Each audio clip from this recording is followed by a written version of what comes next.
Hey guys, Marsengan here, bringing you another Dragon Ball Z Dokkan battle video, and today specifically we are going to take a look at the powerful comeback category and how this team has gotten a pretty significant buff thanks to the BARDOCK EZA'S that we've gotten during this celebration. So when you look at this team, powerful comeback with the double Tech Carnival Goku leads, it's always been a slightly wonky team because you're running double Carnival Gokus, which means only one of them can revive. And there are some units on here that have aged a bit. There are some that obviously are still very good. The problem that I had with this category, especially when it first was released into the game, is when we take a look through here, there's not a lot of really good support units. And I'm still a fan of running teams where most of the third slot units that I want to be floating are support units, or I at least want to have support units on the team. Even if I'm running one of them on main rotation, I want them to be providing extra buffs to everybody else if possible. You know, because then you can get better performance out of all of your units. So with the release of the EZAs for the Super Saiyan Bardocks, the Super Saiyan 2 and the Super Saiyan 3, I have put together this powerful comeback team. And it is built around, because I like the unit, obviously you could use them as a floater, you can build your rotations however you want. The Tech Gohan and STR Ultimate Gohan is still a very good rotation on this team, although it does mean you end up floating a Carnival Goku. Not the worst thing necessarily if the other one is in slot 1 on the other rotation or is floating as well, then they won't get in each other's way. But because I wanted to kind of show off Int Bardock a little bit more, because I do like using him, I've built the team around making sure that his passive can be active all the time. So the rotations that we're going to run for this video, and I am recording the intro afterwards, so shout out to anyone that was at the stream where we recorded this run the other day. But the rotations I'm going to run is Carnival Goku on both rotations in slot 1, and then on one rotation he's going to be paired up with the physical Super Saiyan Bardock. On the other rotation he's going to be paired up with Super Saiyan 3 Bardock. So what that means is the floating units, Super Saiyan 2 Bardock, AGL Gogeta and AGL Super Saiyan Blue Vegeta, all three of the floaters are in Power Beyond Super Saiyan. So that means on every single turn, once we've gotten our rotation set, Super Saiyan 3 Bardock is going to have the ally that he needs in order to get the guaranteed additional super attack. So we're going to go ahead and jump into a red zone stage and show just how well this team can perform. Okay, so jumping straight in, we have a much better starting rotation. This is my second attempt at the actual run here on the stream. Shout out to everyone that came out to the stream if you're watching back on this recorded version. But yeah, so we've got a much better rotation. We actually have straight off the bat a Power Beyond Super Saiyan ally for Super Saiyan 3 Bardock. So that of course helps him to look his best. And then in this first phase, we can actually stun Gamma 2, and Super Saiyan 2 Bardock can stun. So we do have the potential of getting the stun here at the end of the turn, which would be ideal because then we can start building up the rest of our guys. Now, Super Saiyan 2 Bardock being in slot 3 is good for him as well on this rotation, because he gets that extra attack part of his passive. Because we have a Super Saiyan 3 ally on rotation, he won't get that on the other one, right? Because he has to have a Super Saiyan 2 or 3 ally. Super Saiyan 3 Bardock just triple super as well. Let's go. Look at this. Chewing through Gamma 1's HP here. Let's go. Watch after all of this.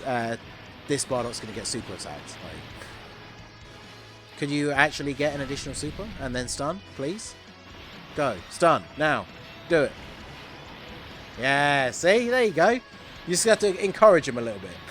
So we got 3 supers in the first turn. So he's got, out of his passive, he needs to super attack 4 times to get fully built up. And he is now 3 out of 4, so that is pretty good. Nobody, oh, we can't get 3 key. I was going to say, nobody else on this rotation stacks. Although, I could, if I do this, because he's stunned, then that shouldn't kill. Because I want to try and get, if we're going to end the phase on this turn, then I might as well get an 18 key super with Tech Carnival Goku, because then he gets the permanent stack to his defense. So there you go, just get the normal attack with Physical Bardock. So Physical Bardock and Tech Carnival Goku, they only share 3 links, but you know they're decent links. Bardock's giving the support. You know, they can work reasonably well together. And like I say, the team has been built in such a way that we always have a Power Beyond Super Saiyan ally floating. Now we're up against Gamma 1, and Gamma 1 can be sealed. And so because of the way that we're running our rotations, we actually can... I wonder, shall I just do this, actually? We lose out on Over in a Flash, but we don't need that for Ki. And then, yeah, he's just sealed straight away. Because then that means we don't have to run the risk of getting super attacked here at all. Because obviously Carnival Goku, especially after he gets his 18 key super, it's not like he would get killed by a super attack in slot 1. But remember, the first hit of the turn that he takes, he always takes a little bit extra damage. So I can just do this instead, get the seal. Bardock gets the guaranteed additional super, so we get the extra defense raise. Then we get the triple super again. Let's go. Alright, okay. So now, not only is Gamma 1 sealed, but we got a nice big defense boost for Bardock. And then Carnival Goku can come in and get the 18 key super. So this is actually playing out much better. Like, this is working very well now, because... as I said, the problem with the double Carnival Goku leads is that you can only revive with one of them. Which means if it happens early, you have no protection for later in the fight. And the biggest issue is, of course, the Goku that doesn't revive. Then if you drop below 59% HP, then he doesn't have guard and he doesn't have revive to back it up. So that could be very, very dangerous. But yeah, this team's definitely very well suited to taking on the Gamma fight, because obviously we have a sealer on both of our main rotations. So Gamma 1 is still sealed, and then we just come in with physical Bardock and seal him again. Do I need to... I mean, in terms of taking the least damage overall, I should put you in slot 1. But look how many extra links he gets from being in slot 2. 317k... yeah, he gets a little bit of extra defense. But the thing is, because we're fighting an int enemy, he gets his guard already. So off the first attack, he gets guard and the attack buff. So if we do this, none of the hits are going to do any damage. Yeah. Whereas Carnival Goku, he does have the guard, but the first hit hits a little bit harder, and then he gets that defense buff. He might have still taken double-digit damage in that instance, but... it was one of those things where we just know if we put physical Bardock in slot 1, he is going to take double-digit damage. So rather than run the risk, just put him there.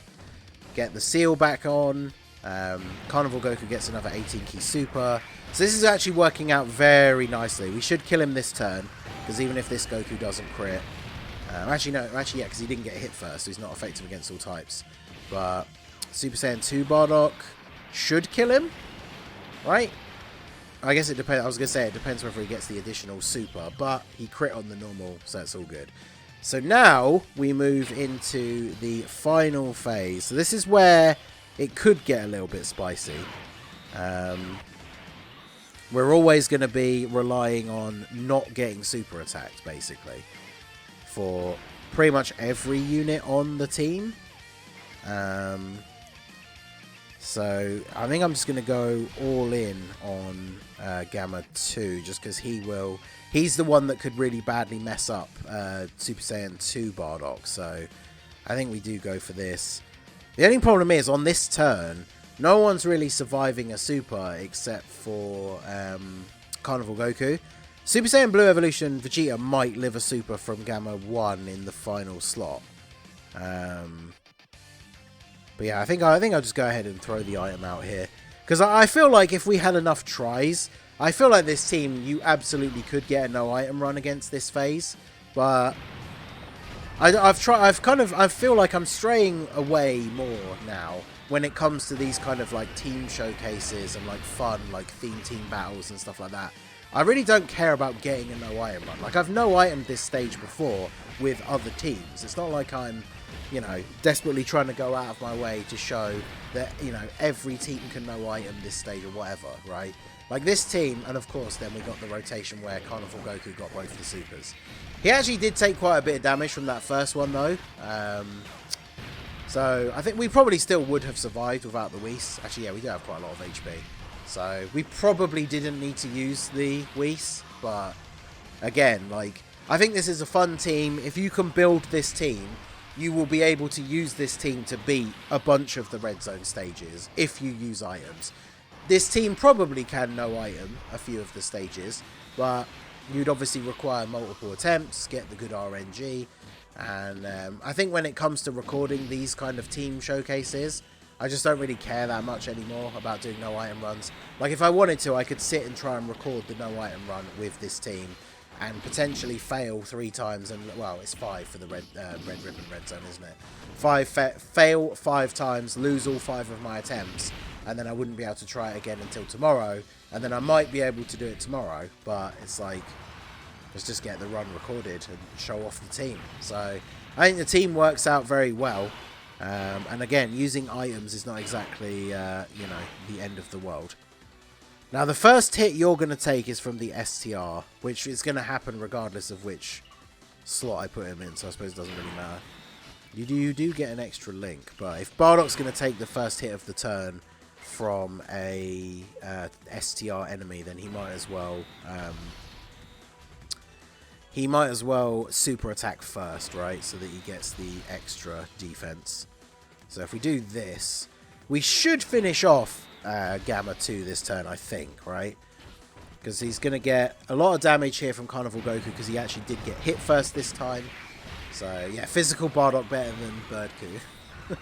Well, funnily enough, in the Red Zone Broly run that we did, because he got hit first to get his guard activated, physical Bardock did actually take less damage from the Broly AoE than Carnival Goku, which is not something I honestly would have expected to happen. So physical Bardock definitely can, like, his defense, when you get his buffs to proc, his defense is really good.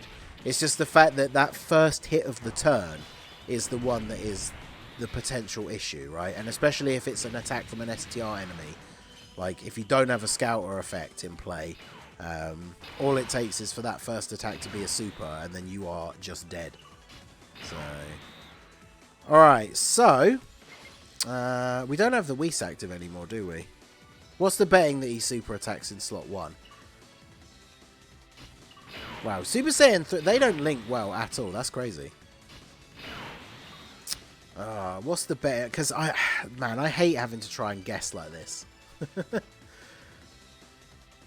Because I used the Whis the term before last, right? So, I mean, I guess I could just use another one, but I'm a bit like, this is one of those things where I swear, like, whichever slot I put Super Saiyan 3 Bardock in, I swear that is where he's going to super attack.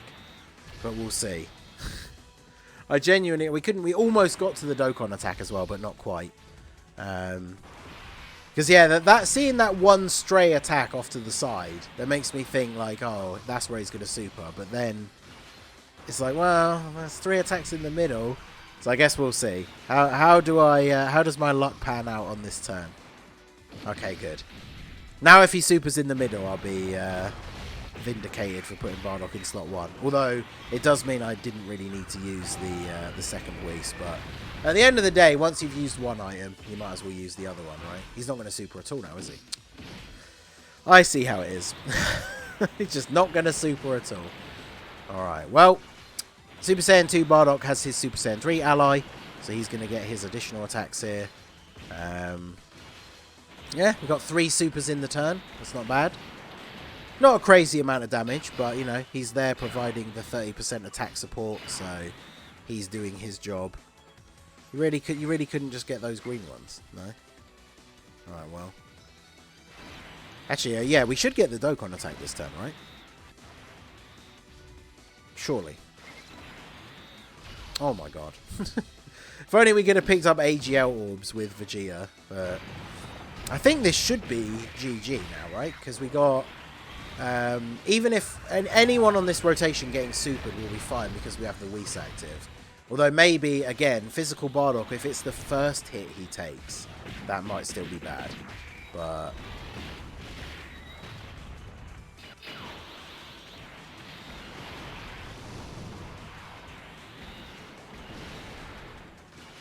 Right, he gets the double super. Okay, well, yeah, he's tanking anything now.